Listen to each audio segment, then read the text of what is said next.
Well, good day. My name is Thomas Spring. I've been a Marinus brother. Well, I will have been a Marinus brother on September 5th of this year by 72 years. It has been a great life. I was born in Honolulu, Hawaii on the 12th of December, 1933. I grew up there. My parents are from California, so there's no Hawaiian blood in me. But I have absorbed, and I'm very proud to say that, uh, a great amount of the Hawaiian spirit. The Hawaiians are a very generous culture, and I'm glad to be part of that. My family was my mom, dad, my older brother and sister. My sister Ann was the oldest. Growing up there, I went to Maryknoll School in grade school, and then decided that I wanted to go to St. Louis.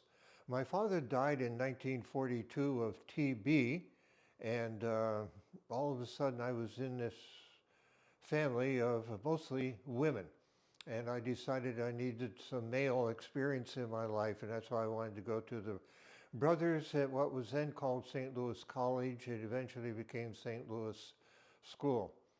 And it was there that I met the brothers and enjoyed their presence and company very much. I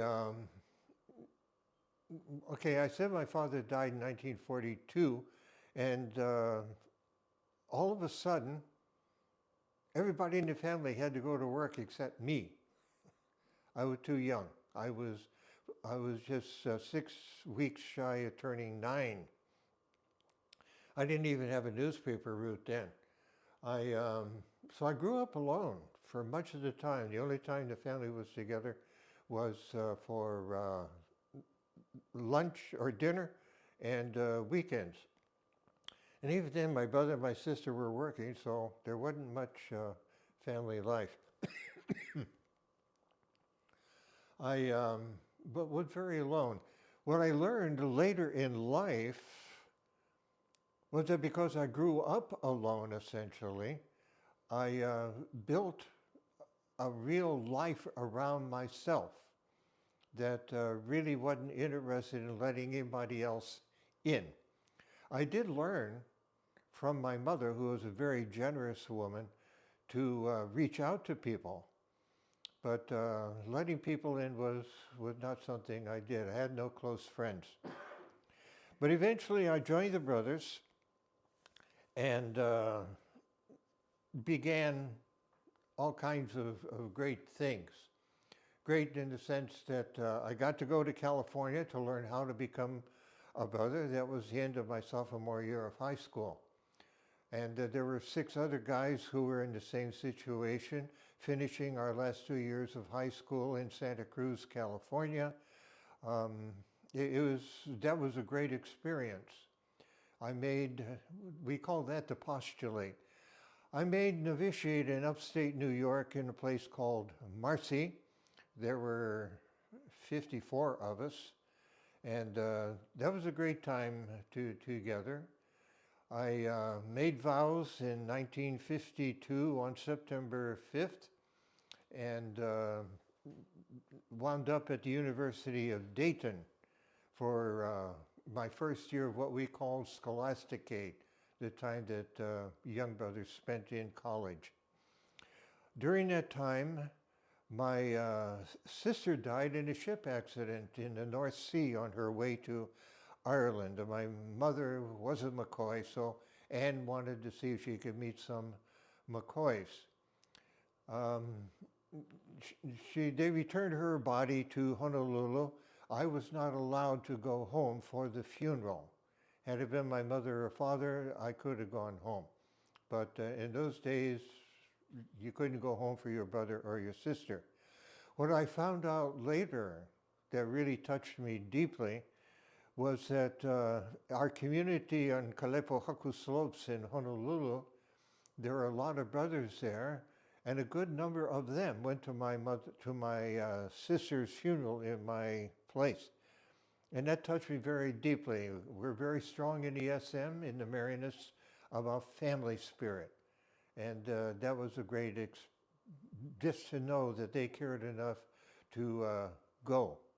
Very touching.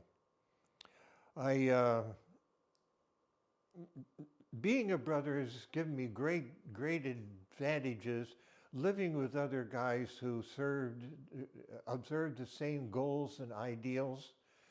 In the practical order, my education has been wonderful because the order put me through all the schools that they wanted me to go to.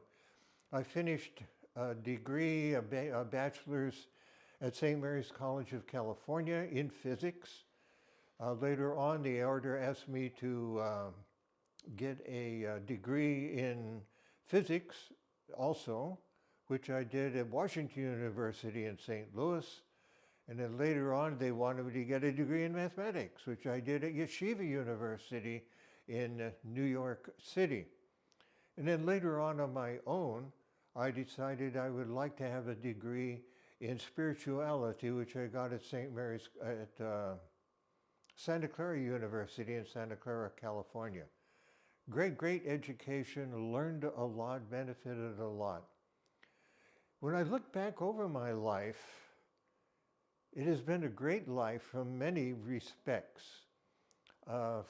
First of all, I've never been sad. I've never been unhappy. I've never been alone. I've always had great company, especially in community life, living with the brothers who shared very well the same ideals, hopes, and goals. We all consecrated our lives to God in the name of Mary, and we supported each other in that very quietly, mainly by our presence. We all came together every day for morning prayer, evening prayer, and Eucharist, and meals, and meetings, and socials. Socials meaning we had parties with liquor and all that. So it's been a very great life in that regard. All kinds of other advantages, besides going to grad school, because the order wanted me to, like especially in New York at Yeshiva University, I was able to participate in some musical adventures. The Collegiate Chorale was a very well respected chorale for non-professionals in St. Louis. Is all conducted by professionals. But we sang all kinds of stuff. There was 125 voices in that chorale, and we were invited, hired even, by places like the New York Philharmonic Orchestra. One time they invited us to sing the Berlioz Requiem in Philharmonic Hall in Lincoln Center. We also put our own concerts on, the Collegiate Chorale did. We would hire an audience, we'd hire a conductor. We sang the Bach B minor Mass in Carnegie Hall one summer. So great experiences. I really enjoyed all of those experiences. Teaching, I mean, when I joined the order, I wanted to be a working brother. There were some working brothers in Honolulu that I very well respected and I liked them. I wanted to become one of those, particularly a carpenter. But when I told the first brothers to interview me that I wanted to be a working brother, Brother James said, "Oh, Tom, we need teachers. You'll become a teacher." And my mother had always taught me to respect authority, so I never argued with Brother James about that. I had opportunities throughout my religious life to change category, as we called it, into a working brother, but I just never thought to do it. I have enjoyed teaching immensely, and I have made some good friends with students. You know, the class of '57 at St. Louis, my old alma mater, so I got some pretty good friends there. I'm still in touch with them. My teaching has taken me all over the place. I have taught in our schools from Mineola, New York, on Long Island, across the country all the way to St. Anthony in Wailuku, Maui. And they've all been great experiences. from those experiences, I made some friends with students, as I mentioned, but I found out also, as I hear from them, there were some lives that I changed.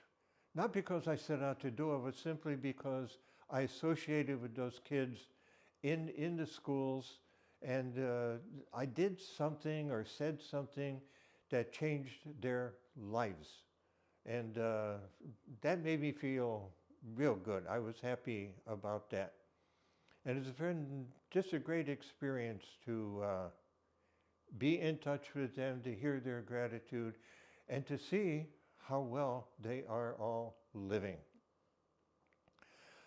The Brothers has always been very supportive in community in handling whatever trials may have come along.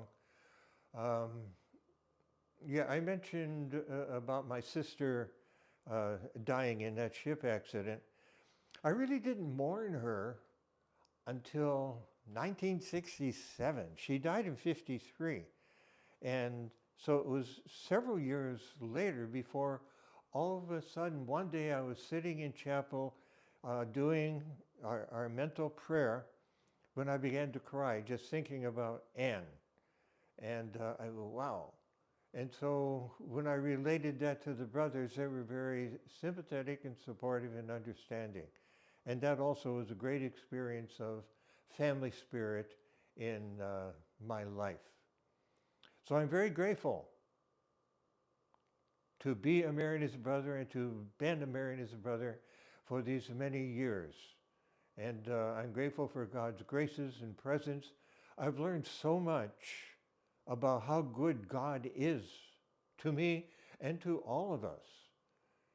And I think it's one of the goals of my life is to pass on that gratitude, to help other people, particularly my students, to recognize God's presence in their lives and to thank God and to live in such a way as to show their gratitude by bringing that joy and gratitude to others and asking them to be grateful to God. So I hope this has been helpful as you consider what you might wind up doing in your life. Aloha.